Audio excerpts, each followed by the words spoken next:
Shri Gurubhyo Namaha Harihi Om. Welcome to the 133rd live session by Ataha Madhvacharya for the youth. I thank all of you for having joined this critical session. In the last three sessions, we have discussed the relative importance of Jnana and Karma Yoga in detail. In this current session, we'll take a closer look on Bhakti Yoga. We've titled this session as the Nectar of Devotion, the lessons from Bhakti Yoga of Bhagavad Gita. So for all the viewers, if you have missed any of our sessions, I would urge to go back to YouTube and check some of our past series on Karma and Jnana Yoga under the live session. Today, so we will be critical session where we'll be talking about Bhakti Yoga in detail and touching upon some of the pointers. So before we move ahead, I want to highlight some of the pointers that we will be discussing in the session. What is the meaning of bhakti?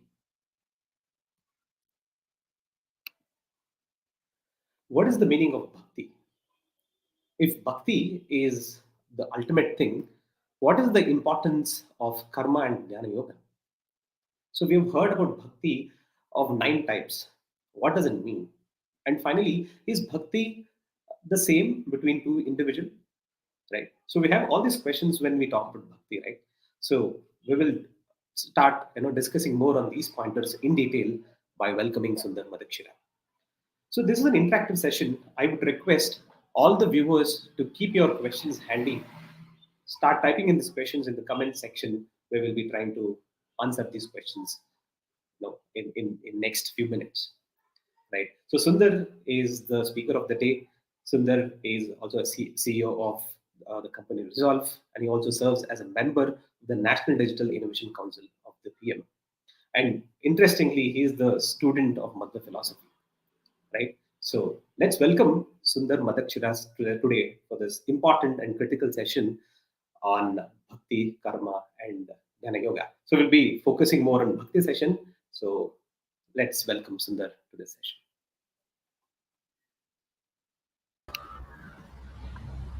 Namaskar, Sundar. Hi. Namaskara, Santosh, and welcome to all the viewers.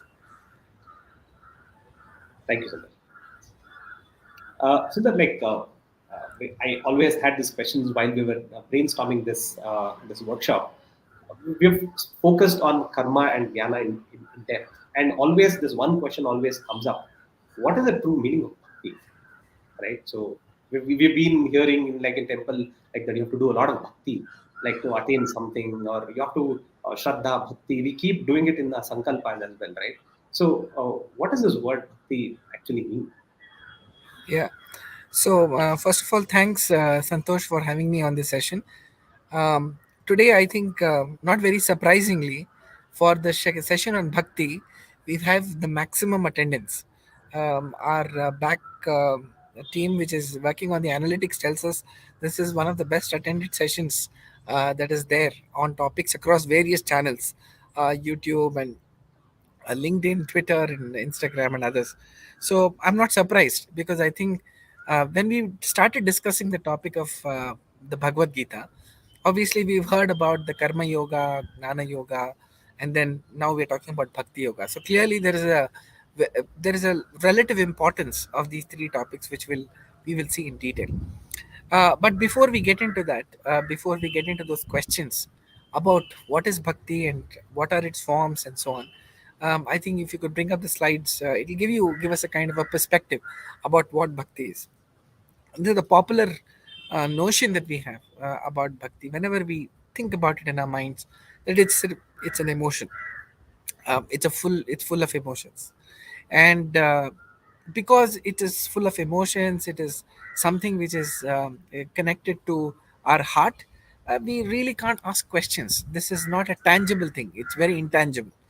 And then we know that it is unknown. We don't know what we are doing bhakti about, so it's very unknown. But it's very profound. It's great because we don't know enough about it, and it's done to feel good. And whenever we feel little low, so we just want to pray, we want to have some kind of a nice feeling, so we do it to feel good. And bhakti is also a tool, is seen as a tool to get what we want in our lives. So somebody wants something, somebody wants to pass an examination, somebody wants to get a promotion, somebody wants to buy a house, what have you, right? So it's used as a tool. So if you're in trouble, just do some bhakti and you will get what you want. And there's also a belief that because it's full of emotions, it's a weak state of mind. It's because your mind is weak, you are devoted. If you had a strong mind, you wouldn't need devotion. This is the other popular perception. And it is like a quick fix, like we said, it's a tool to get things. And it's temporary, it's something to do. Okay, I have some trouble, it's like swallowing a pill. You just take a tablet and the headache goes off. So these are the popular notions of bhakti. And many of these have come into vogue in different forms and different literature and in our practice more than anything else. So, if you move further on this, Santosh, about what are the, how does our scriptures talk about the topic of bhakti? So, the good thing about our scriptures is we have a clear definition of the words that we use very commonly. I think that is something which is a unique feature in the Indian scriptures, where you've got everything defined out. Imagine, attending a physics class without there being definitions. Imagine attending a mathematics class without a formula. So for everything, we need to get a precise understanding of what the topic is, and for that, you have very precise definitions. So, one of the seminal definitions of bhakti is mentioned in the Mahabharata Tatparnirnaya of Sri Madhvacharya, where he says, it is nothing but Mahatmya Gnana Purvastu Sudridaha Sarvatodikaha Sneha iti Bhaktiriti Proktaha Tatha Muktir Tatanyata. So, what it basically says is that what is bhakti? So before I get into explaining this definition, bhakti is an emotion. It is surely an emotion. It is love that one feels. So the love that one has for someone who is younger or in some sense inferior to you, that is called sympathy, right? That's called kripa or kindness. Whereas something that you do with your peers is called sneha, and something that you have for someone superior or elder to you is called bhakti. So it is love. Love in all the three cases, it is love, but depending on who it is addressed to, it takes different forms. So Mahatmya Gnana Purvastu. So whenever we talk about bhakti in the concept of God, it means that understand the greatness of someone and then having that love. So God is a person of infinite virtues, free of all the defects that are there. In such a definition, why would you not have that infinite sense of love towards God? So, therefore, what is bhakti is very clearly defined as understanding the greatness of God and then having a sense of love which is sudridaha. That means which is firm. And why is it firm? Because you know for sure 100% in your mind that God is the supreme being. And sarvatodikaha, that means it is the love that we have towards God, which is bhakti, is at the highest levels. It is to the infinite level, to the best level that we can think of, and more than the love that we have for anyone else in the world or anything else in the world, right? So bhakti clearly says that having love for other things, for example, it could be things or it could be people, is not wrong. It is perfectly fine. For a parent to have love for the child, for a spouse to have for the partner, for the child to have for the parents and friends, all that is love, and that's perfectly permissible. But bhakti is something that you feel towards God, and that love is infinitely more and significantly more than what you have for other people and other beings. So that's the meaning of, and that's the definition of bhakti. Now, Jaitirtha, in his seminal work, the Nyaya Sudha, expands this a little more, which says Parameshwara Bhaktirnama Niravadika Anavadya Kalyana Gunatva Gnanapurvakaha Swatmatmiya Samastavastubbhyo Apyananta Gunodhikaha Antaraya Sahasrenapyai Apratibadha Nirantara Prema Pravaha.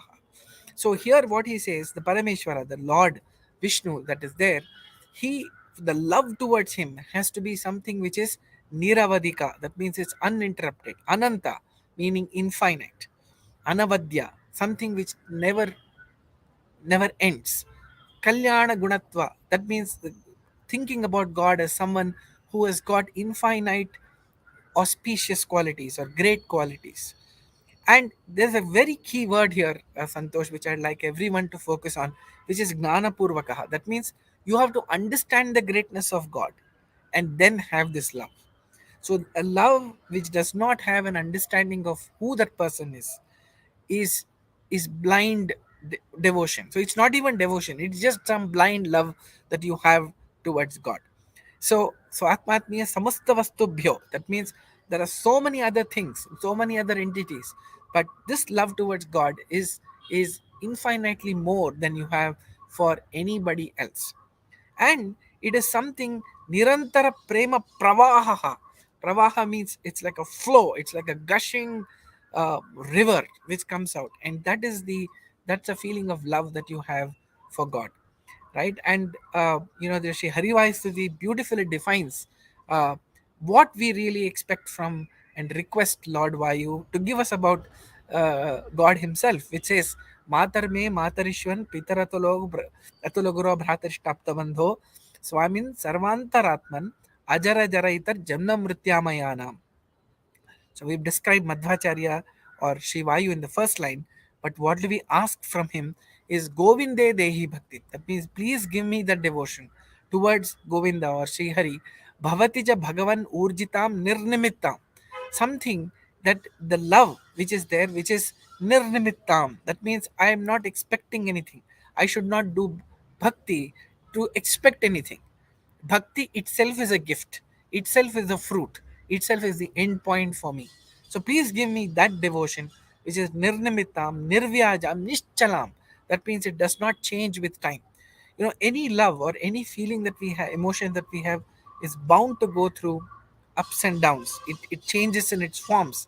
For example, the child and the mother, the relationship, while it always remains, the mother is always very, very affectionate towards the child. The way that affection manifests throughout the life obviously changes.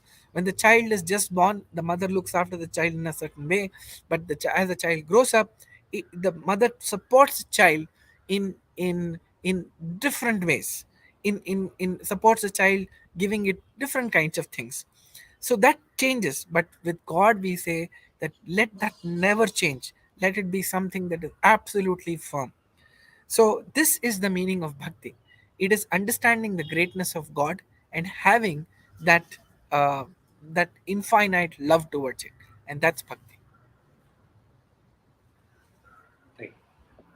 Thank you so much, Sundar, for actually summarizing this through the Vakyas of Trivikrama Panditacharya and also from Bhagavad Gita.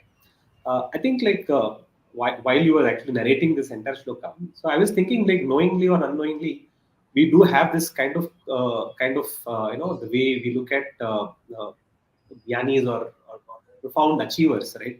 So we look at them by these kind of parameters, we know that what they've achieved, the kind of jnana that they have, and then finally what we do is we do kind of bhakti, the kind of likings that we have for them. Maybe towards God is something else, right? So that's what we do, right? So when we look at our gurus or our parents, and we have this bhakti through this kind of lens, uh, is what I'm also making, kind of sense if it makes when you say the meaning of bhakti, right? Exactly, exactly. I think that's a very valid point, Santosh. That whenever we are looking at, there are so many. We live in a wonderful world. It's filled with wonderful people. Absolutely, great achievers, uh, people, lovely human beings. People have done so much for the others, and they are all people whom we definitely love and respect. But Right. understanding that everybody's greatness is because of God takes us our love for towards God to a whole new level, right? Just imagine, you go into a beautiful home, and lovely, gadgets, lovely lights. It's got a lot of lovely things inside the house, But just imagine all that is powered by that electricity which is coming inside the house, right? For a moment, there's no power. You know what happens. So, in that sense, if one was to compare that, even that is not a full comparison, by the way, because God is not just an electricity, not just a force of energy. He's a force of everything that happens in our life. Understanding God in that manner, and I think I'd like to also mention a soft topic on bhakti, right? Today we are living in a world where one of the biggest challenges that we have is loneliness, and people feel lonely despite being surrounded by so many people, right? We I don't know how many of us have realized we just crossed 8 billion as a human population, right? We always used to look at human population as 7 billion. Now we are 8 billion. So around in a world which is crowded, and most of us stay in urban settings, so it is even more crowded. But yet we find that we lead very lonely lives, right? And that's one of the biggest causes for depression and all the mental challenge that we have. A bhakta never feels that way. Have you ever seen Hanuman lonely?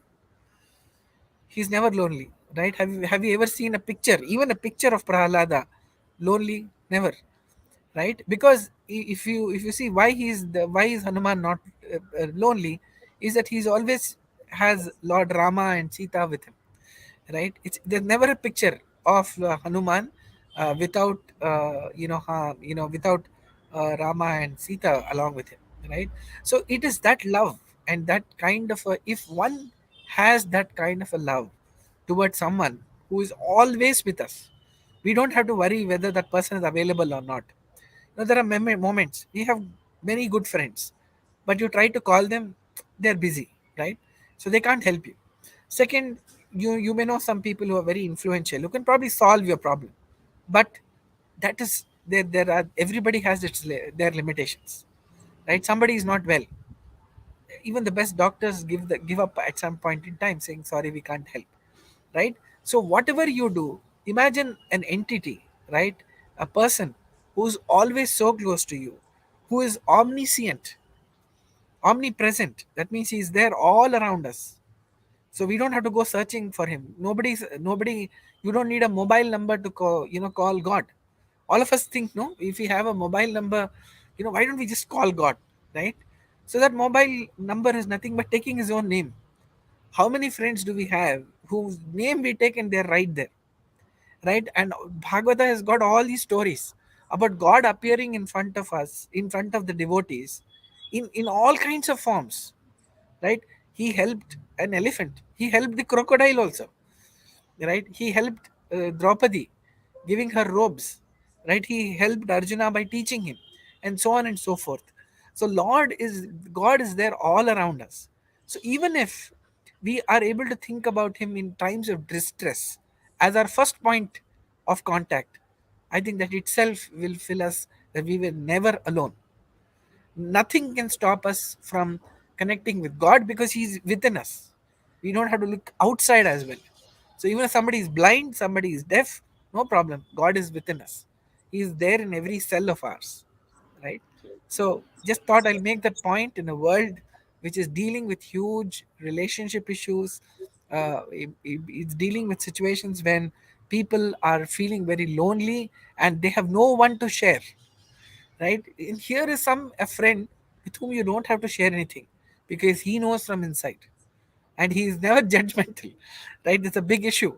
People judge us, so we're not comfortable people going and sharing it to people because they feel very they feel judged.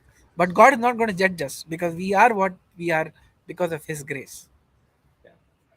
Sundar, I like the analogy where you said that using phone number to connect someone here, taking God's name to connect to Himself is the got a nice analogy to have.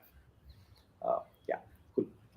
So now moving on. So the next aspect is about the aspects of bhakti. So would you touch upon the next slide where? Sure, sure. So when we are looking at the other aspects of this bhakti that we are looking at, um, the bhakti, as we said, is clearly based on knowing God. So it's more of a repetition of what we just saw, and knowing Him as an abode of perfection. There is no point in looking at God as someone who's a slightly better version of us, because that's not the definition of God as per the scriptures and as the way we have studied it.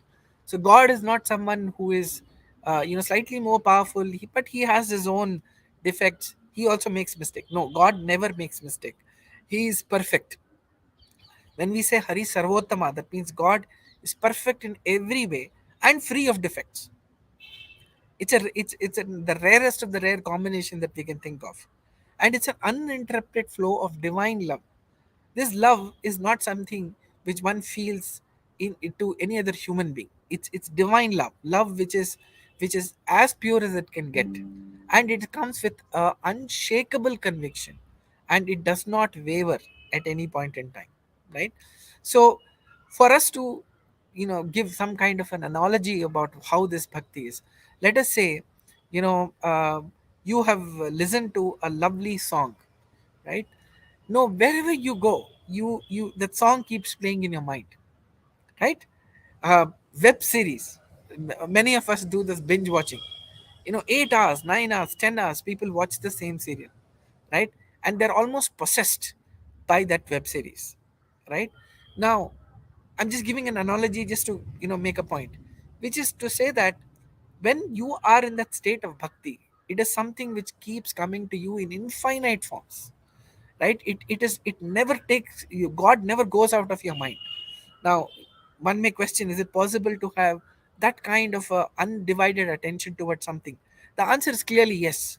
It may be difficult, but once one understands the form of God as and understands His greatness, which is the purpose of studying our scriptures, one will be absolutely convinced that that love that you can have is very directly proportional to you understanding how great that person is, right? So why is Hanuman so great?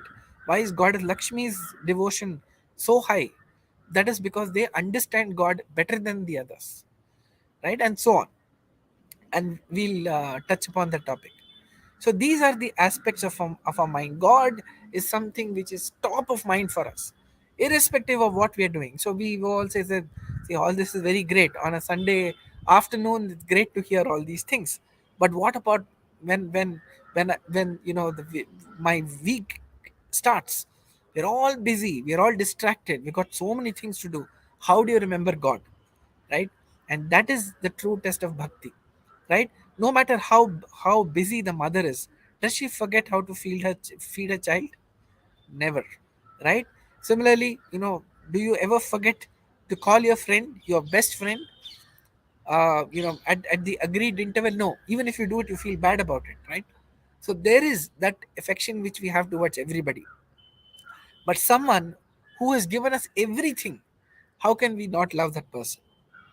So slowly, tuning your mind to always be thinking of the God makes it a habit, because about thinking about God, reading about God, talking about God, being with people who are always thinking about God motivate us to on our path of bhakti.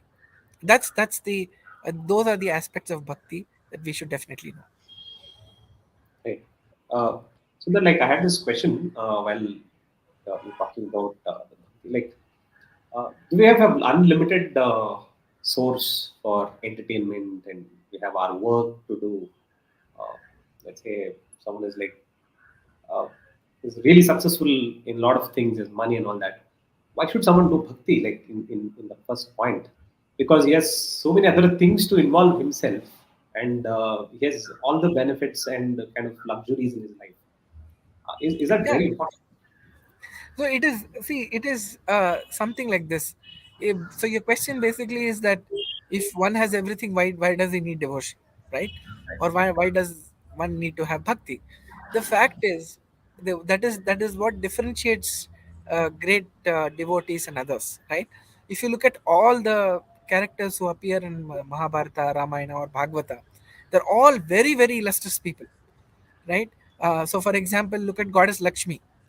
She is the goddess of wealth, and wealth of all types, not just monetary wealth. It is the wealth of knowledge, which is the greatest wealth that we've ever seen. right? So she is the owner of all the wealth in the world, right? But she looks at everything and finally says all this is because of God, right? It all this because of Srihari. So when we are in a situation where we believe we have everything, right, that is when we need devotion the most, because that is great opportunity to understand how we got that wealth in the first place, right? Uh, the reason we feel it is not needed is because we believe that we are entitled to it. I worked hard and I got a fat salary. I worked for it. So why do I need God? The very fact that you exist, that we all exist in this world, is a clear sign that God is with us. I don't want to name people, but look at all the great, rich and wealthy people who just die, or who have a sickness or a disease affecting them. Your life comes to a standstill. Not all the wealth in the world could help them. Not all the things within quotes that are there could help them. Nobody could come to the rescue, right? And these are the situations that Bhagavata teaches you. Look at the elephant Gajendra. He was caught by a crocodile, and his entire family w- could do nothing but just to look at him helplessly. If you think that is impossible for us, please visit a hospital and look at the ICU. The whole family is waiting outside. There is a battery of doctors, the best hospital, the best surgeons, the best doctors are trying their best, but the patient is lying inside and nobody can help him. And what do the doctors finally tell you? You all should pray to God, because whatever we could do, we have done. Now it's up to God. Why do they say that? So even if you look at it, even the most accomplished persons realize at some stage in life that it is because of some external force, some energy, that they are successful. I think I've given this analogy many times, Santosh. Look at every Wimbledon championship. The champion who wins the championship invariably, without a doubt, looks up, right? Why is he looking up? It's a state of ecstasy. In that state of ecstasy and that ultimate happiness, he's connecting with the ultimate source. He should have looked at his coach, he should have looked at his family, he should have looked at anybody else. He doesn't do any of that, he or she. It's always God that they connect with, right? It's very common, whether it's sports or it any other field. In that moments of exaltation, we feel connected to God, maybe for a few moments. We are not a Hanuman for that, to be in that state all the time, but the time that we are there, we feel that joy. So we just have to understand, and there's no harm, by the way, enjoying the worldly, the world, the wealth that we have around us, but we do that with the full knowledge that this is because of God. And whatever wealth we have, if we can use it towards, in his prayers and for the benefit of mankind, then that wealth takes a different color altogether. There's no harm enjoying that. Yeah. Right, Sundar. Thank you so much. Moving on, the next question is, if bhakti is ultimate, why it's so important to have karma and jnana? Why should someone do? Yes. So if you look at the whole structure of Bhagavad Gita, which is what we have tried to understand in these 4 sessions, it is actually working between three major concepts, which is what is our karma, or what are we supposed to do, and what is gnana, which is knowledge, and bhakti, and how do all this sort of culminate in bhakti. So we have seen in earlier sessions, so those of you who missed it, you could watch it in detail. But I'll summarize it here. To attain bhakti, one needs gnana. We've already seen the very definition of bhakti has gnana. So there is nothing like bhakti without knowing the greatness of that person. So to attain bhakti, one needs a gnana. To be eligible for gnana, to be eligible for knowledge, one needs to have karma. So let me give you an example. It is like this: a student gets admission into a college. He obviously has to work hard. That is his karma. With that, with work, when he works hard, he gets that knowledge, which is gnana, and that sort of culminates into an achievement for him, which is graduation, which is equivalent to bhakti. right? This is just an example to prove how things work in the spiritual world, and give some kind of an analogy to the to the world around us, just to ease the understanding. Now, for if bhakti is ultimate, but karma and jnana are also important in the same breath. Now, why is that? Clearly, what happens is, when we are on the path of sadhana, when we are on the path to understanding God, we obviously have to perform the duties and actions which are ordained on us. That is karma. So, what is karma? Basically, a set of actions which we have to perform, which is ashramochita. That means it is something which is which has to be performed by us because we belong to a certain stage in our life. Like when we are a child, when somebody is young, he has to go to school, and somebody gets a little older, he goes to a college, then he or she goes for job, he work, and then they get married. So this is a cycle. So that life cycle is called ashrama, and it is divided into four ashramas, as we know. Then there is something that is to be done because of the birth. Somebody is born in a certain, with a certain birth, so he has to perform certain things which have to be which are mandatory for him to do, right? The third type of karma is what we do because of our vocation, which is our vocational work, which is, what is that? So we are working, somebody is an engineer, somebody is a software engineer, he has to code. Somebody is a doctor, he has got to treat. So whatever is a chosen vocation, that also becomes a part of our karma. Now, what is karma yoga, therefore, is that we have to perform, these are mandatory duties for everyone who is in a spiritual journey. These duties are absolutely mandatory, they cannot be given up, right? And so that is karma. And then that karma, what is the end result of that karma? When that person performs the karma, whatever is the result, he takes that result, and then he offers it at the feet of God, saying, I didn't do it, it was God who made me do it. I'm not expecting any results. Whatever results come are left to God, and He leaves it there at that. Right? So that is called sannyasa. Sannyasa is not referred to in the Bhagavad Gita as as a state where somebody just forsakes the family and he just goes in pursuit of God. That is not the sannyasa which is referred to in the in the Bhagavad Gita. So sannyasa, I mean, why would a logic explanation to that is, why would Lord Krishna speak about so much about sannyasa to to Arjuna, who is not a sannyasi? So the issue is that there is a war going on, and Arjuna is not willing to fight the war. So in that state, Krishna wouldn't deviate and suddenly start talking about sannyasa if sannyasa referred to forsaking your family like a sannyasi and going away. So sannyasa means actually forsaking the results and saying that, look, whatever results come to me, they are offered at the feet of Lord. So that is sannyasa. That's the first step. If one does that, he becomes, his soul gets purified, and therefore he becomes eligible for jnana, because now he is ready to learn and understand the importance of scriptures. He finds a great guru and starts learning the scriptures under him. That is samanya jnana. When he actually gets to know gets some kind of a basic understanding of of Lord, and about God, the world, and the soul. When he gets a basic understanding, and over a period of time, the cycle of karma and jnana takes a different turn, because now he performed his karma, he got his jnana, and with that jnana he's performing the karma.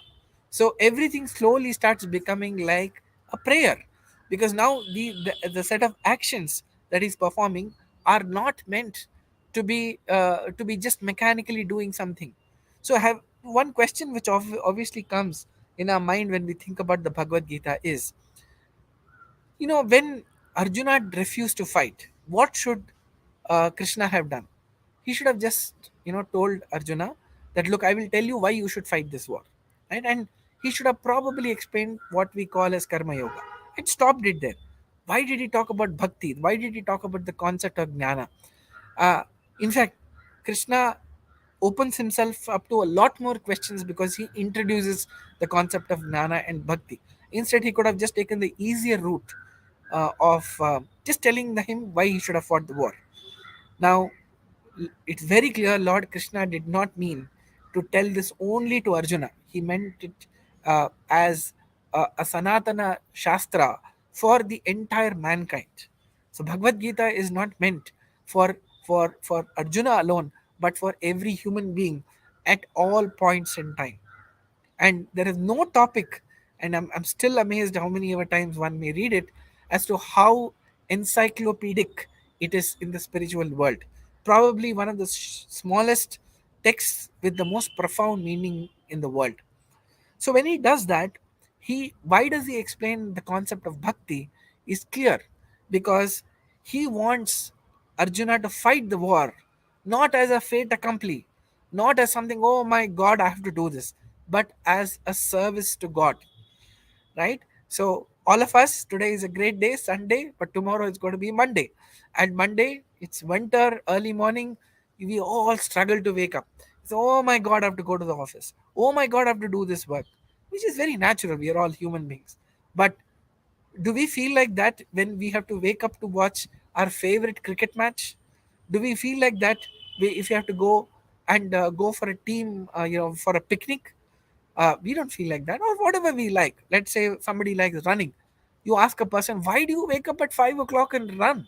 My God, don't you? How can you run at 5 o'clock in the morning? You tell that person how he feels waking up at 5 o'clock and running, and then you ask somebody, says, how can you meditate at 5:30 in the morning? How can you wake up and go for a bath at 4 o'clock in the morning? Now the person who's doing this has understood the benefit, has understood the greatness of whatever he is doing. So none of this becomes a problem for them. It's only for the others who probably don't know what it is, who find all this very difficult. So same thing is with Lord Krishna telling Arjuna that now you have to fight the war as not a personal challenge. It is not even for the purpose of saying, okay, look, it's my duty, I'm doing it. It is for to each arrow that you shoot is like a flower which comes and lands on Lord Krishna's feet.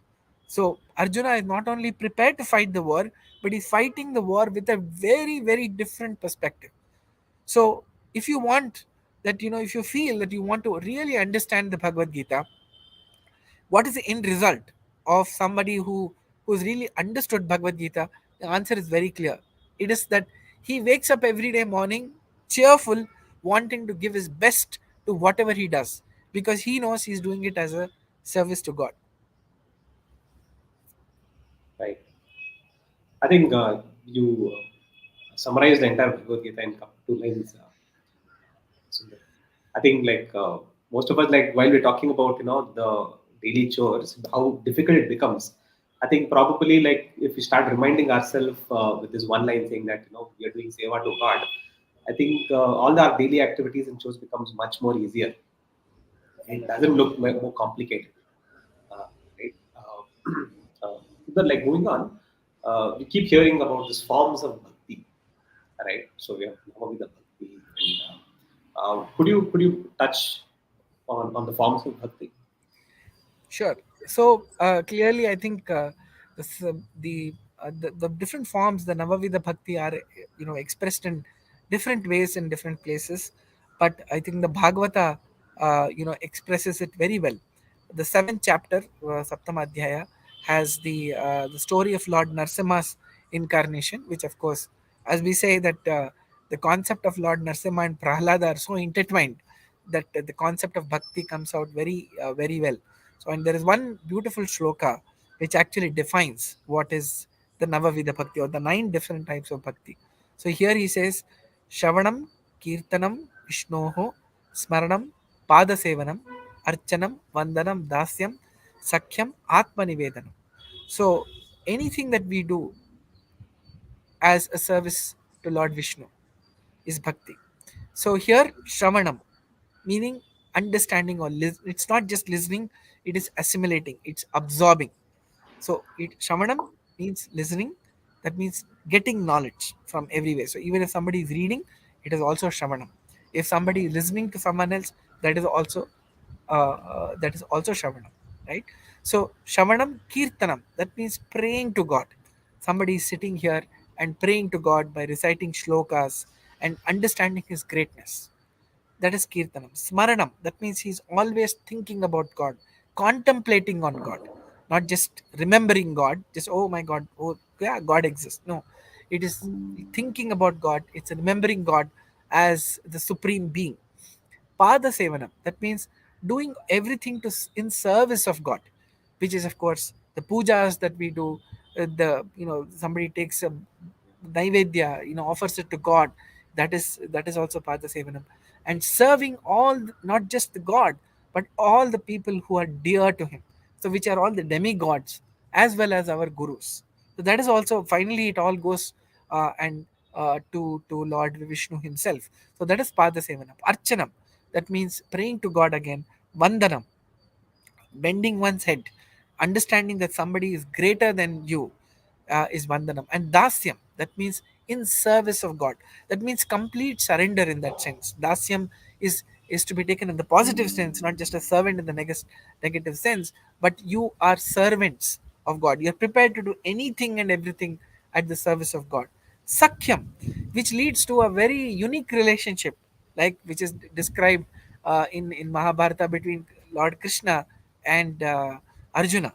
And of course, there are other stories of Krishna and Uddhava, and Krishna and Sudhama, right? Which is Sakhyam, which is treating your friend, your my best friend is Sakhya, right? It is so that's the meaning of Sakhyam. Atma Nivedan, which comes that understanding God in His entirety as a supreme being and someone who is the controller of everything is called Atma Nivedan. That means there is nothing that you're holding back. You have no illusions about who you are, and you have no illusions about God and how great He is, and you fall at His feet, completely surrendering yourself, not holding back anything, is called Atma Nivedan. So this is described by Prahalada, and we have some great role models about who they are, be it Hanuman or Draupadi or Arjuna. We've got a list of people: Gajendra, Ajamila, Kunti, Bhishmacharya. Now these are not equal. All of them are not equal, but they have displayed the bhakti that they have to the best possible extent that they could, right? So the Bhagavata mentions all these people to give us a kind of a panoramic view, a kind of an overall perspective about in what all forms can we think about God, and what all circumstances we can think about God, right? So these are the nine types of bhakti. I'm afraid it's a very detailed topic, and someday, Santosh, we will definitely want to talk about and discuss that in detail about what these nines are. But it is a topic of intrigue. Many people have written to us about what is this Navavida bhakti, and how should one go about doing it. So we thought we'll give a kind of an introduction to that topic. Right. Sundar, I have a specific question here. Like, should someone pick up uh, these bhakti according to his personality and then start doing bhakti, or should just explore everything and to find which one fits? See, all of us are built in a certain way, right? We have our own ways of understanding and assimilating things. Just because, let us say, this session that we have, each one of us has perceived this session in their own way, right? And that is because of our own personalities. So while we are absorbing a lot of things, I think finally what we get to act upon is something that is already driven by our personality. So what happens is, if you look at our scriptures, sometimes we wonder, why do they say the same things over and over again, right?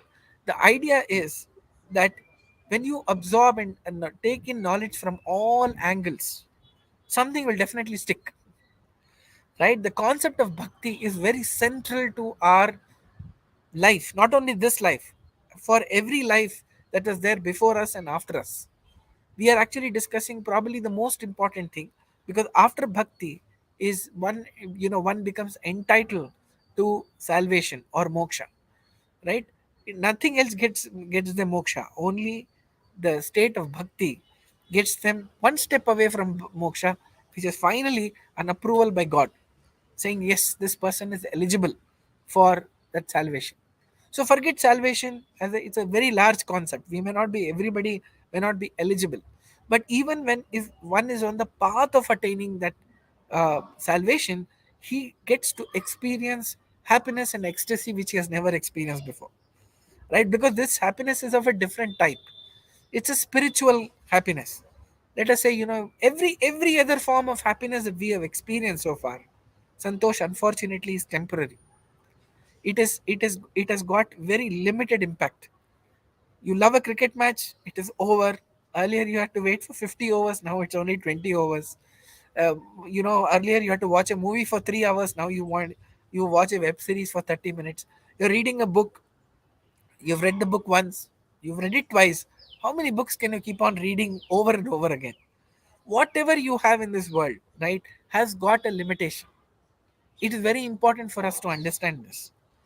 It is nowhere do our scriptures say that this world is useless, this world does not have any happiness. It All the scripture says that the happiness that we have around is temporary. It is limited, and it will end. Someday it will end. But the love that we have, the affection that we have, and the happiness that we have, because we are dealing with the spiritual being of God, is something which will give us happiness at all times. And very importantly, our happiness is not dependent on our surroundings. Very important, because we all become victims of our own surroundings. If we are in a positive environment, we feel good. If we are in a negative environment, we feel bad. Imagine we are taking our soul through all these experiences of ups and downs. Why does this happen? Why doesn't it happen to people who are spiritually enlightened? Right? Why we have all seen pictures of Lord Sri Raghavendra Swamiji. Do we ever feel? Have you ever seen him little dull and so today I'm not having a good day? Today seems to be a bad day. Can you even imagine Lord Hanuman thinking like today is a bad day? There is no bad day for him, because irrespective of what is happening outside, irrespective of what was happening to Draupadi, she was never in that state of sorrow. She knew what to do. She knew what to do, and she appealed to God. That's it. End of story. Now she's, herself a culmination of 5 goddesses.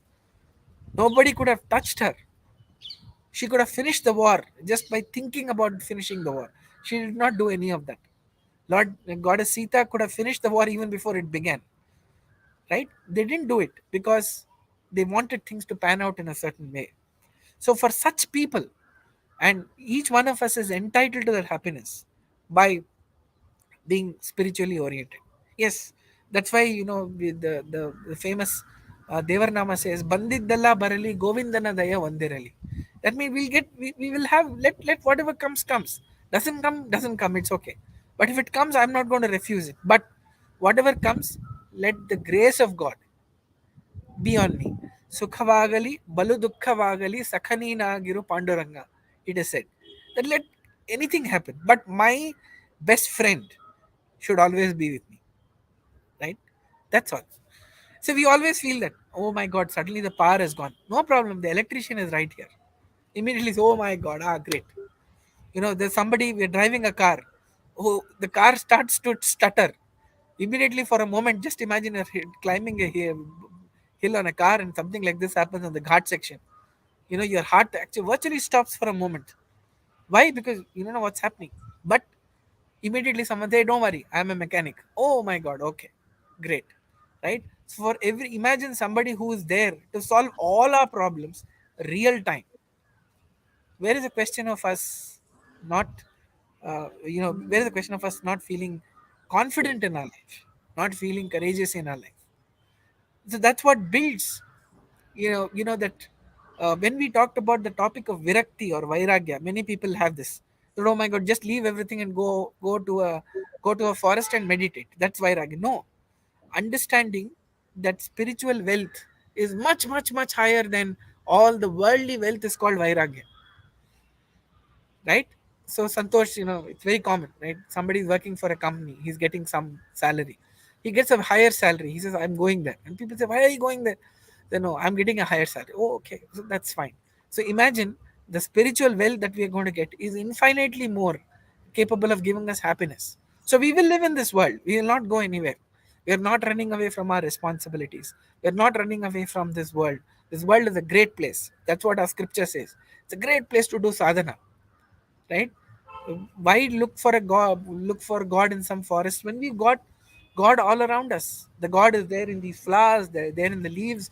Look at the clouds, the nature around us, the people around us, the great scriptures that we have written by Madhvacharya and his illustrious lineage. What more do we want? Right? Other things may come and go. It's a nature. It's all temporary. Nobody's permanently happy, nobody's permanently sorrowful as well. That's the perspective that the Gita says in the Bhakti Yoga.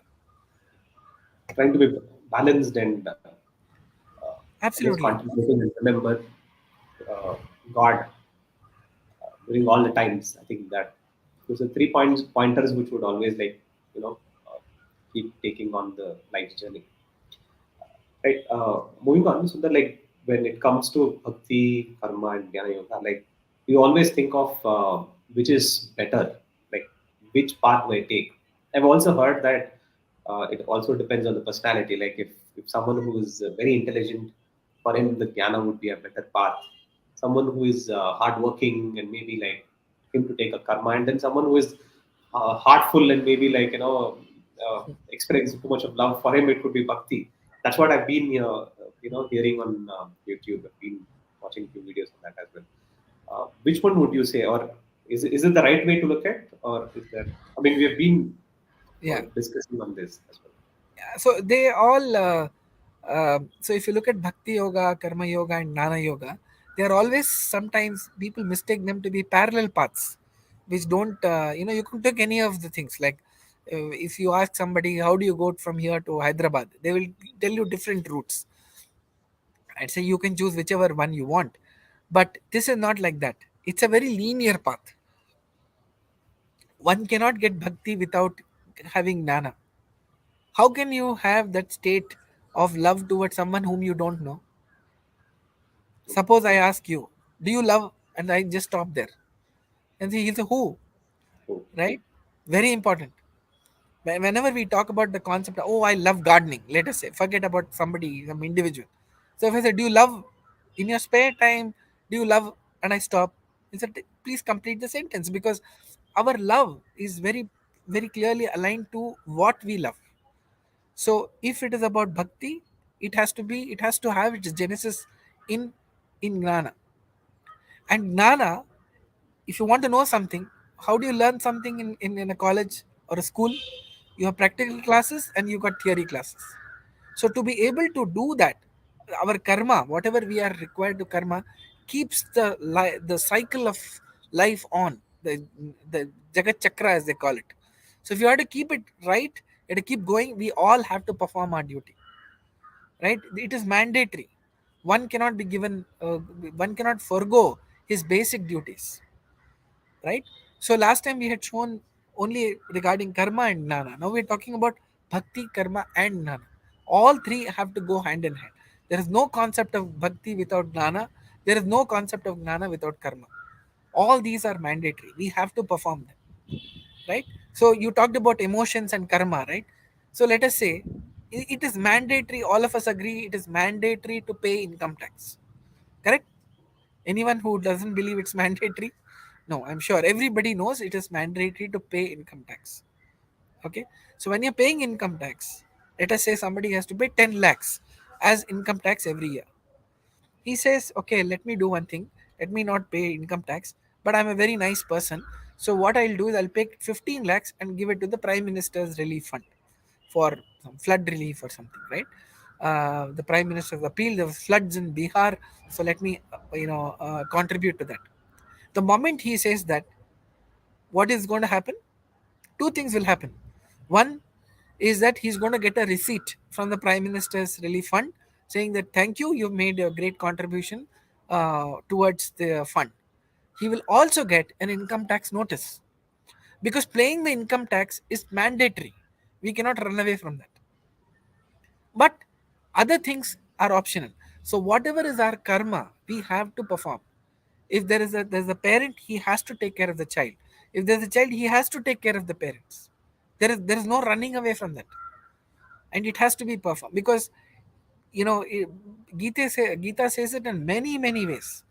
Performing what are the mandatory karmas and offering the fruits of that karma to God is sannyasa. So if when you're looking at somebody like something like this is the highest form of bhakti that one can think of. So that is the interrelationship between karma, jnana, and bhakti.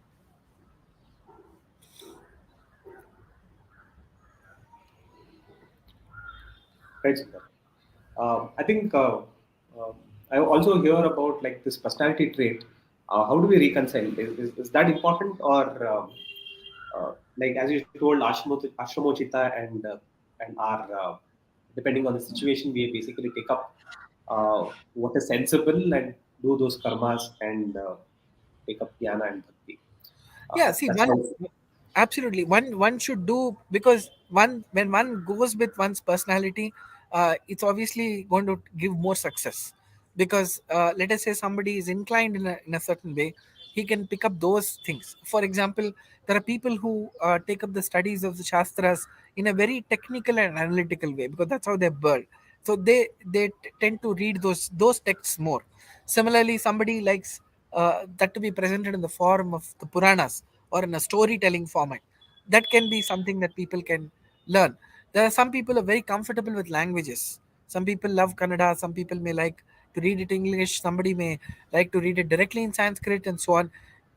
So one can use it in different ways, but I think what is important is one always learns and does things after knowing how to do it, right? So it's good to have a guru who can tell us how one should go about doing it, because it's not an easy thing, right? Understanding the scriptures is not always easy, but once you get used to it, it becomes your second nature. And for that, it is good to have a guru who is guiding us all through our ways. So the answer to your question, yes, I think it's important to have a guru. It's important to pursue something which is in our personality. One may be suited better, but karma, jnana, and bhakti, all three go hand in hand. So one can do more of, see, for example, in even the karmas, somebody is gets into a meditative state much more. uh, so he should pursue that, whereas someone is better at praying to God in a musical form, wherever music. So singing songs, devotional songs, or the devarnamas may be a better way, because he is able to understand these things much better when it's presented in the form of song. There are people who read even the devarnamas as text, because they're better at absorbing the text. So that's fine. Nowhere is it said that we have to only pursue that in a musical form, right? Some people like to read very big text. Some people like to be that to be broken into smaller chunks. So one can choose whichever it is. Only thing, it has to come from an authentic source which tells you clearly what it is. This is a beautiful book on Bhagavad Gita. I'm sure all of you have seen it, written by our Guru Prabhanjanacharya. Um, this was given to all the people who attended our first workshop, incidentally, many years ago. Um, if you look at it, this is probably one of the most succinct and packed, understanding of Gita, where you've got just one line, meaning to every shloka of Bhagavad Gita. So this book can be expanded into thousands of pages as well. But this is something that one should, if somebody is more comfortable pursuing things in a pithy form, one should do it. So the method is completely, it's up to the person, but all these things have to be done, for sure. Uh, finally, Sundar, like talking about, see, jnana and karma has some sort of results, right? While you're actually doing the journey, but bhakti is something which is difficult to sort of measure, or to sort of have a number to it, right? You can't do that. So how does someone feel, like what is the feeling of true bhakti? How do you? So sorry, Santosh, your voice broke. If you could repeat the question. So I was trying to say that, how do you measure bhakti? Like how do you feel true bhakti? How do you look at it? Yeah. So here I think that's a very good question, and I was also seeing that one of our attendees of this workshop has also asked us, how do I measure my bhakti, or how often feel my bhakti is insufficient and hence not answered. So I think that's a very good question. Um, for this there are many ways to answer this. One beautiful answer was given by Hanuman at the end of the whole Ramayana. He says, that when Lord Rama asks him, what do you want? So he says that my request to you is, let my bhakti increase many folds in every second. Pravardhatam bhaktir alam kshane kshane. Every second it should increase in proportion. So no amount of bhakti, we can't say we have sufficient bhakti. We do not have any more bhakti. That state is absolutely impossible. Why? Because God that we are praying to is of infinite proportion. So how can you have finite love for infinite, entity? It's not possible. So if you want to fill a 10-liter can with water, you have to put 10 liters, right? So if you have a can which has got infinite capacity, it's you have to give it infinite love. So it is very true that when one sets off on the path of sadhana, no matter what they do, sometimes we feel, oh my god, my prayers are not being answered. So to which I think Madhvacharya has got a beautiful answer. He says, the prarambha matra ichhava Vishnu karmena nishthala. He says, you just have to make up your mind that you are going to take up the path of bhakti. Then nothing will go fruitless. So whatever we are getting in the fruit, whatever fruits we are getting, what is the fruit of bhakti? We've just defined bhakti as a feeling of love. So if your love is increasing towards God, that means you're continuing on your path of bhakti. Correct? Why are you continuing? Because you're now having that feeling of love towards God, not because you're expecting anything. So what are you expecting every day? God's love in return. So how do you know that God is loving you? Because it's very simple. If your bhakti and your marga is continuing, that means it is success. If, for example, for some reason that path is getting interrupted, that means there is something wrong in the way you are pursuing it. So the only one and only measure is that you are waking up every day in the morning saying, "Wow, I'm waking up because I'm going to meet my best friend." Everybody says, you said you're going to meet your best friend, but you've got to take bath. He said, yes, I'm going to take bath. Now I'm going to sit and meditate because now is the time I'm going to connect with my best friend. If you can achieve that state where that motivation and that intrinsically it's coming, and we see a lot of people like that. It's not, this is not the rare thing. We also feel like that. You are, let us say you are in Tirupati, right? How many people go to their places where they're living, like a matha or a lodge or a hotel, and just say, I'm going to sleep when I'm in Tirupati? Nobody will do it, right? Why? Because you got lord here. They say, no boss, it's very difficult to go and see. He said, it's okay even if I don't go see the god. I've seen God once, but I know I can't go inside. But just being around in the temple, right, we feel that connection, right? And best part is we don't have to go to Tirupati all the time because God is within us. So one thing is for sure, God is will never fail us, right? That's a trust that we will get, even if we don't get what we ask God, because that may not be in our best interest. The child keeps on shouting, for a chocolate. The mother doesn't give it. The child is, very very persistent. What does the mother do? Finally she gets so frustrated that she gives it one tight whack. Why? Because the chocolate is not good for the child. The child is suffering from cough. The chocolate, and then the cough is going to increase. That's why the mother is not giving it.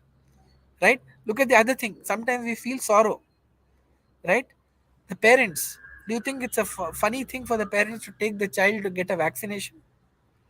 Do you think it's a funny thing for the children, for the parents to let go of their child? First time, we all remember the first day we went to school. You imagine the sorrow that you felt in your mind leaving your parents behind. What could be going on in the minds of those parents, right? But why do we do that? The child gets an opportunity to study in a great university somewhere in the world, and has to leave home. Do the parents ever come in the way? They feel all the sorrow, but they just say, "This is good for my child," right? So God knows what is good for our God is what is good for us, because we are His devotees. How can He not like us? If you're doing the right thing, He will always act in our favor, right? The Pandavas went through that, through going to the forest. Did they ever regret it? They met Krishna so many times? Did once any one of them say, "Oh my God, I don't know what you did to us"? Whatever happens to us is because of our own past deeds. Now we've got an opportunity to ameliorate that, to improve that, and that is the path of bhakti. So with that, tomorrow will be better than today. And even if we get difficulties, we are not going. Nothing is going to affect us, because now we have that anesthesia. Look at this. If you ever get a small bruise, unbelievable pain. But somebody imagine somebody goes through a open heart surgery. His heart has been cut open, and the person doesn't even know. Why? Because he's got anesthesia. So in many ways, and not these are not exact similarities, but if somebody is a bhakta, he is in that state where that state and the happenings around us start to affect us less and less. That is the state of bhakti. We also experience this, like people go to mathas like every Thursdays. We see people going to Tirupati quite often, and they do it very religiously. They follow a certain set of ritualistic practices very strictly. Like, do we st- do we call that as bhakti? Because even Sanjay asked the same thing. Like, if I'm able to do their puja daily, does it mean God is liking my bhakti? Yes, for sure. Otherwise, God would have ensured you don't do it. The thing is that it is not the ultimate and the full definition of bhakti, but yes, you are definitely that person is on that path of bhakti, because he's doing it with that full commitment of whatever he's doing. So yes, some of us may be doing it ritualistically. Even with knowing all this, there may be days when we feel, "Oh my God, I'm not in that state of mind to do it, to do a puja for 4 hours." Fine. We on that day, God knows us. We are like that. He knows our motivation levels and how they can vacillate sometimes, and He's kind to us. But we always say He knows us, so a parent will never get angry with a child. So similarly, God is is that has a sense of understanding at an infinite level. So yes, someday we may fail, it may not lead to what we want, but next day we come back and we apologize to God that, "Hey, you know what, I couldn't do that." And then it's like responding to a missed call. You forget. Next day your friend is very angry. "Oh my God, why did you not call?" So what do? We get we can say, "Sorry, couldn't call you today. Let's catch up tomorrow." Your friend is got his own limitation, so he's going to be very angry. But God is never going to be angry, because He knows what we are going through, right? Yeah. So I think one should make an honest attempt, right? Because God never gets confused between what show some people are putting up. You can fool people, but you can't fool God. So if one makes an honest attempt, I think in my own experience I can say that if you have yearned for a spiritual experience, you will get it in your lifetime, sometime or the other. So the idea is not to lose heart, because remember, you are talking to the supreme entity, and your prayers will be answered sooner than later. And if there's any delay, two possibilities: one, you're not eligible, so God doesn't want to give you what you're not eligible for, right? You go to the gym and your trainer says, "Okay, great, you want to have a six pack ab, I'll do it in 1 week. Here, take these 50 kgs dumbbell." Then you know what's going to happen, right? So there's no point taking that burden as well, right? At the same time, God also knows that that's not good for you, and He is not going to give it because you're not entitled to it, and it's not good for you inherently. So we can doubt anything, any individual or any institution, but the institution of God is called Samaha. He's called Sama. Vishnu Sahasranama calls him Sama. That means he's fair. He gives you what you deserve. Moving on, Sundar, we've also discussed about this movement of bhakti that various acharyas actually brought in different parts of India. Would you just like briefly touch upon it, Sundar? Yeah, so the concept of bhakti actually, if you see, if you just look at the timeline, the concept of bhakti actually picked up a lot of steam under Sri Madhvacharya, right? And if you just look at this whole chart, every part of India, every state has got a Vaishnavite tradition from then on. All you can see, almost the whole country, every state has become a prominent Vaishnava Bhakti Kendra uh, from the time that Madhvacharya actually came into being. And you see that that sort of lineage has continued in different forms. There, all of them may not be exactly following Madhvacharya's philosophy, but the concept of bhakti has sort of has remained India. So we just wanted to show you this graph and just tell you and share with you that the concept of bhakti is not something which is located or localized to certain places. The concept of bhakti over the centuries has come to us pan India, and it is a concept which is understood by different people in different ways. But the essence of bhakti as a love for God, I think, is fairly common that you can see. So India has got not only philosophers who are great at intellectual thoughts, but also have fostered bhakti as the end result of that spiritual knowledge. So it's an end result, and it's one needs to move in that direction. So that's the purpose of what we wanted to share. Right. Thanks, Sundar. So we'll be opening up for Q&A now. So all the viewers who has questions, please keep the Yeah, questions I handy. think we Start have already have a asking these list of questions. questions. We could start Sundar, from the I'll just beginning. all right. Yeah, I'll just take up these questions. sure. Request all the viewers to type in your questions if you have. So we'll have another 5 minutes for all the questions to be answered. Uh, So moving on, so I'll just briefly touch upon the work schedule that we have planned. So these are the workshops that we have already covered in this year. So we have about 7 to 8 workshops. This is a final series on Bhakti, Karma, and Jnana Yoga that we've covered. Moving on, so this is how this schedule that we have developed for this the year. So we have the next session will be an open house. It's a digital veranda where like you would anyone could answer. There's no fixed topic to it, so we would be taking up any questions, followed by Upanishads. Learning how Madhva Shastra to be learned and the glories of Vishnu Sahasrama and some of the lives and works of Yathigalu that we have planned out. So interested viewers could actually take a screenshot of this. So this is how we have sort of uh, thinking to sort of have these sessions in this year. And the next workshop will be on an open house. So this will be on next month. Will be preferably on Sunday. Same timings will be about 3:30 to 4:30. Yeah, So Santosh, I think we've got the date wrong the here. date Yeah, wrong.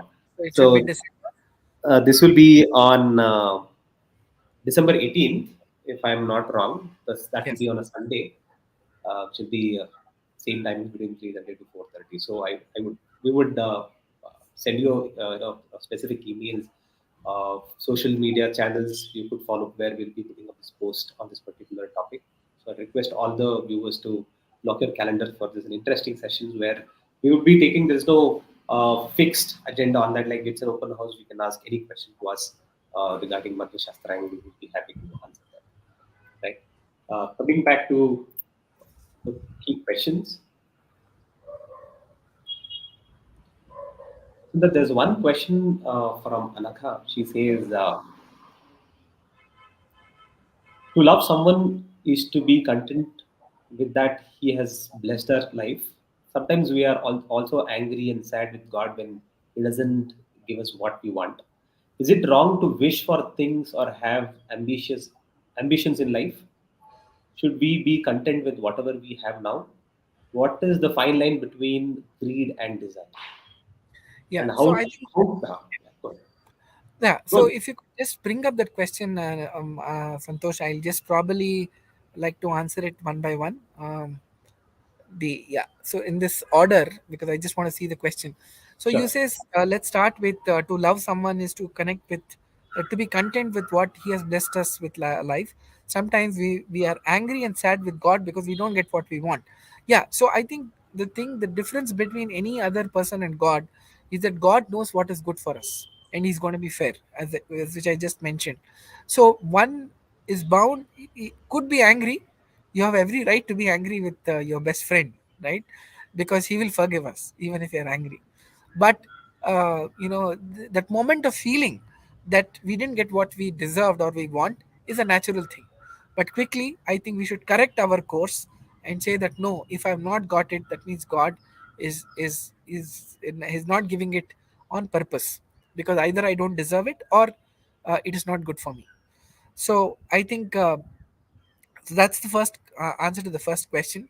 Is it wrong to wish for things, to have ambitions in life? Should we be content with whatever we have? What is the fine line between greed and desire?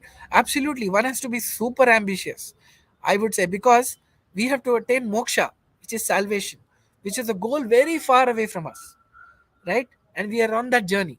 So if you want to achieve that, we go full steam. So we have to be very ambitious, but on a spiritual path, not on the materialistic path, right? So having ambitions is not wrong, but be, being avaricious is wrong. And that's a difference between ambition and avarice. Avaricious is expecting more than what you deserve. We all deserve certain things, but expecting something more than that leads to avarice, and people start doing things which they should not be doing to achieve that, right? So to be ambitious, is there's nothing wrong. It's a positive motivation, it's a positive attitude to have, but on the spiritual path. So for example, you say that, look, it takes about 6 months to read, let us say, a Bhagavad Gita. I will try and do it in 2 months, right? Or let's come to an official situation. I want to get promoted because I'm very good at what I do, so I'm going to work hard to get that promotion. But when I get that promotion, it will be as a service to God, right? If I get a promotion, I will have probably more money, more influence, which I will try and use it towards God, right? If one goes on that path and converts, everything that he does into a different currency, the spiritual currency, then that person is going to be very wealthy, right? So you look at it, you're going from here, India, to you, and you're landing in the United States. Immediately, what do you do after landing? You convert your currency, because your money here is not going to help there. So in the spiritual world, you got to convert everything into a spiritual method, right? So for example, you're going in a luxury car, no harm, but don't think that that is the end of our life, right? Saying, okay, look, I'm going in a luxury car. It's a lovely car, and I thank God for having given me, right? And think that, okay, if I'm going in this car, imagine how happy I am. But I know this is a temporary thing. At some stage, this car will stop. I will have to get down. Someday this car will go old, right? Someday I will be so old that I can't drive this car. These are realities. But till the time I was there, I enjoyed it. I thank God for giving it to me, and I will use it for the right purpose. I will use it for the benefit of people. Then that becomes a very different thing. So to be ambitious is not wrong, but to be average, what is the fine line that desires greed and desire, is clearly that when you are on the spiritual path, you can't go wrong. That path is bulletproof. It's absolutely, you're on track. Like like a train. Have you seen a train just saying, okay, let me take a left and go into some field? Oh my God, there's a lovely highway. The train doesn't come off. If you're on a spiritual path, you go in that spiritual path itself. So every day we have to evaluate. I think it's a great moment, great thing to end the day. That's what is ordained as Sarva Samarpana Gadya. That is recited at the end of the day. Where you say, whatever I have done, I've offered it to God. Because the moment you start doing that, you will start evaluating what all did I do since morning, and how did was it worth it. So that acts as a feedback mechanism to your mind, that look, yesterday I made this mistake, wasted a lot of time doing some useless thing. Instead I could have done some great work. I could have helped somebody. Somebody came asking me for some help and I didn't give it. Today I will go back to that person. I will apologize to person and check with that person if that person still needs that help. Or I will make it a point to help someone, at least one person every day. Right? If you do that, then you are automatically fed, set for a different day. And how do you desire something without affecting my bhakti? Is very clear. Whatever you desire it as a service to God. That's it. That's bhakti. Whatever you read is to be offered to God. Bhagavad Gita ends with those shlokas, set of 7 8 shlokas, which actually in where Lord Krishna clearly says, whatever you do, right, you offer it to me, and I will take care of you. Ananyas chintayanto mam ye jana pariyupasate tesham nityabhyuktanam yogakshemam mahamyam. You come and offer everything to me. I will take care of yoga and shema. Shema is safety, yoga is growth. So I will ensure that whatever you offer to me grows many folds and it is safe. So all our karma is very, very safe with God. So thanks for those questions, Anaga. I hope you were able to answer it. Thanks, Anana. So the next question, Sundar, is from Satish. Can we directly pray Vishnu or should we go through Guru Parampara and deviate route through pray Vishnu or both sides? Is it sequential or parallel? Sorry, your voice broke again, Sandesh. Yeah. Is it should we go through Guru to can we directly pray Vishnu or should we go through Guru Parampara? We have to go through the guru. Clearly it is so there is only one guru, as we know, which is Krishna Mande Jagat Guru. He is the guru to all the gurus. So he manifests in the form of our gurus. He manifests in the form of our parents. So that's why we say Matar Devo Bhava, Pitru Devo Bhava, Acharya Devo Bhava. So guru is someone we have to have in the lineage who can help us and take us to God. Now, sometimes it may happen that one may not find the right guru for many reasons. Now, if such a thing were to happen, can listening to pravachanas or lectures on YouTube be the guru? Yes, it is. It is also gurutva, because that is whoever is speaking is ultimately speaking Sri Madhvacharya's lessons, is giving us those lessons, and in that person, Lord Krishna himself is there. So whatever comes from him. The big advantage of having a guru is clearly that the time that we take to achieve whatever we want in our spiritual studies comes down dramatically, right? If imagine if you didn't have the schooling concept, how much time will you take to cover whatever you cover from class 1 to class 10? Will you do it in 10 years? Probably it will take us 25 years, because there's no structure. The guru takes us through a very structured process and ensures we get the correct understanding. So, yes, I think going through the guru is absolutely mandatory. That's why scriptures place such a lot of importance on guru. Yes. Sundar, the last question from Sanjay. Not sure if this is out of context. My question is every second what Shri Hari has created, there are good days and bad days. Few times it's good and so like Rahu Kala and I mean, how do I reconcile this? Yeah, so there is a one line answer which I think Purandar Das has given us. Indina dinave shubha dinavo. Indina vara shubhavara. Indina tare shubha tare. That means every second is shubha. There is no concept of inauspicious thing in that context. So when you are looking at this Rahu Kala, and there are other periods, it is the time when you are not supposed to start a certain thing. It doesn't mean you should not do anything else. It's only to start something new that it is not advisable to start during that period, because it is like this: you're going on a road, you look at a red light and say, "What the hell? I'm going to go on my at speed." That's not good for you, because that's the way it has been regulated.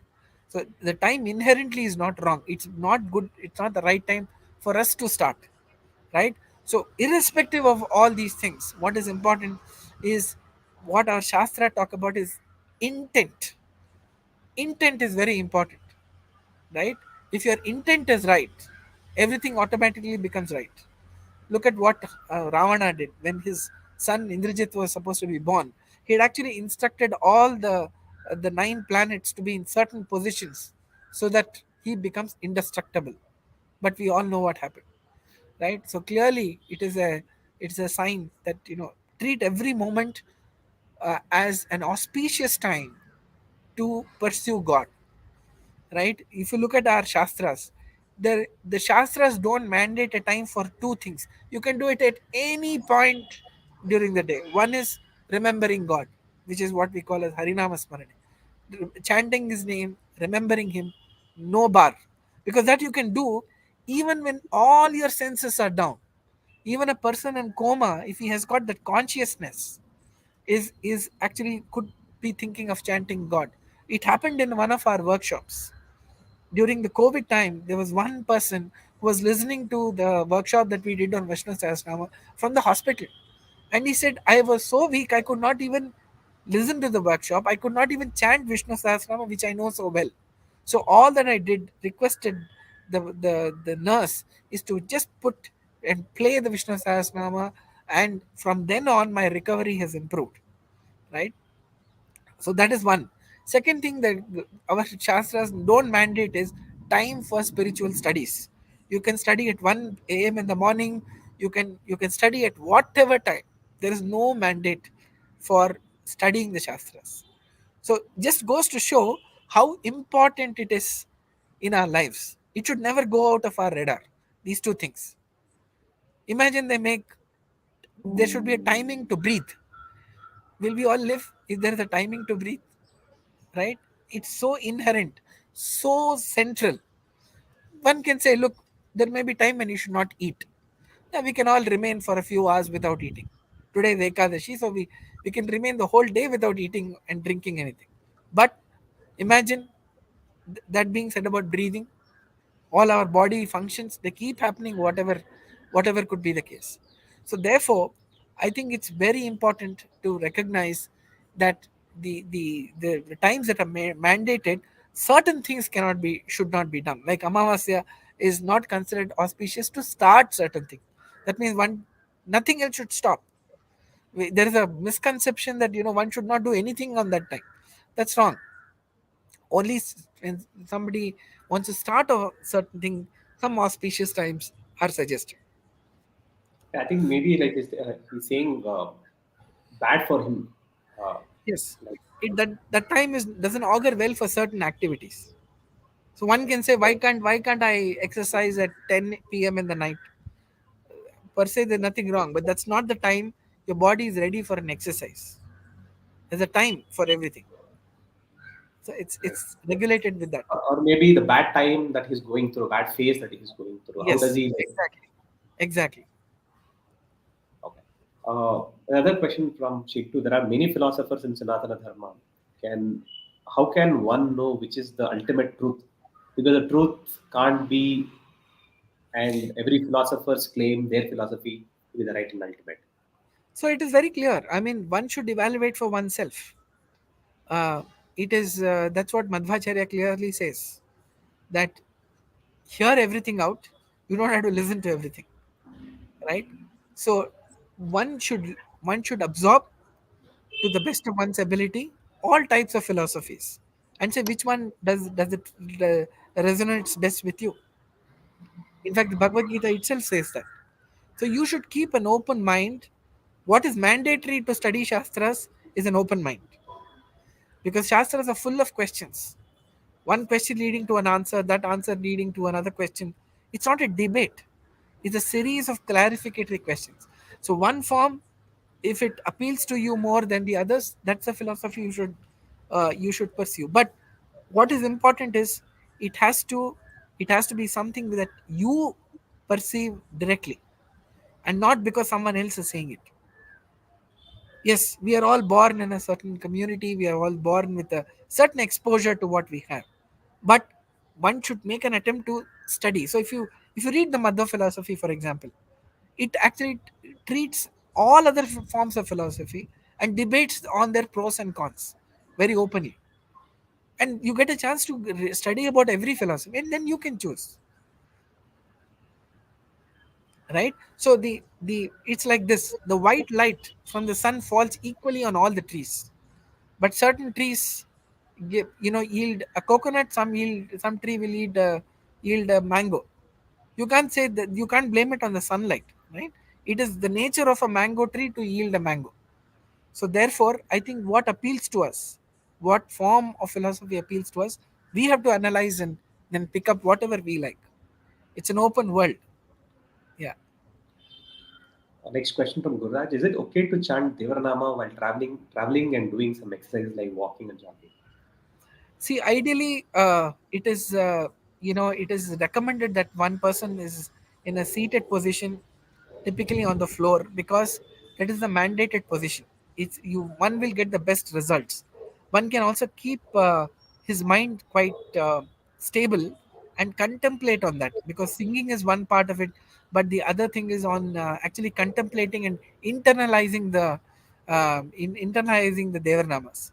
So Devarnamas are nothing but Kannada, the Sarvamula Granthas in Kannada. That's it. They have done absolute justice to the Padma philosophy, like any other form of scriptures. So is it mandatory? The answer is no. One should sing Devarnamas at any point in time. Jagannatha Dasa himself mentions that during the different chores that one performs, he can always be thinking about God. But if it is in the form of a contemplation, the best results will be when one is sitting in one place. But even while jogging, starting, getting a spiritual concept, thinking about God, chanting or reciting Devaranama is definitely a worthwhile thing to do. Only thing is, Request. it mandates that when our body is in a moving state, it's very difficult to keep a mind still. That's why when you're sitting in a meditative position, they say there should not be too much noise, and you should close your eyes. Why do they say we close your eyes? Because the we get our knowledge through two main senses. All the other senses are equally effective, but these two we use most, which is opening your eyes and listening through your ears. So if you are able to shut down eyes, a lot of information inflow will stop, so you can focus on whatever we want. When somebody asks you, do you remember that person, the teacher's name in high school?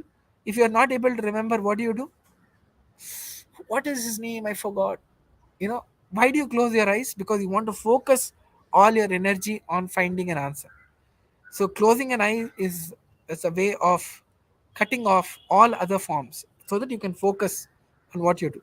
You go to a film theater, they switch off all the lights, right? So that you can watch the movie. Nowadays, home theaters that people have, they cut off all the light. It's all acoustically designed because they don't want any external noise. So that is what is the answer.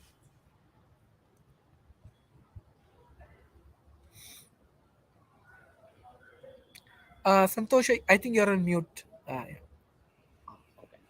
So request from Sanjay is asking, is it possible to conduct offline workshop where he could meet you and personally ask Yes, for questions? sure. For sure, Santosh, we've been getting a lot of requests via email. We will resume our offline workshops a little short while from now. You are aware we are already working on it. We should definitely connect. We would definitely like to do that. Right. Uh, thanks, Sundar, for your time, and it was a great session. Like this concludes the series of Jnana, Karma, and Bhakti. So we request all the audience, like, to if you have any questions, please, even after the sessions, do post your questions. We're really happy to answer them all. The next session will be on December 18th. It's an open veranda where you could ask any questions to us. We'll be really happy to answer them all.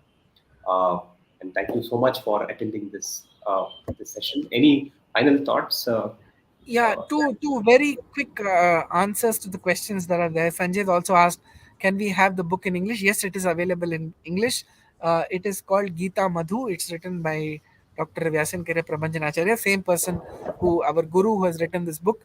That is also in English. That's available on Amazon, if I'm not mistaken. But it's available in most of the prominent books stalls which sell spiritual books.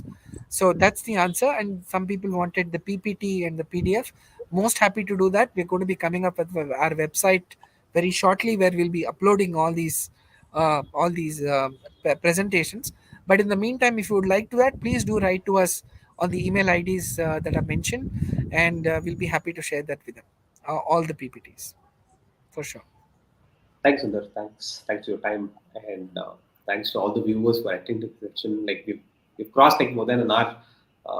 Very patient enough to sort of listen to us, and also special thanks to our Ataha Madhvacharya for the youth team for putting up this content uh, and public session. Until next time on December 18th, let's all meet for the open veranda. And thank you. Thanks for your time, Sundar. Namaskar.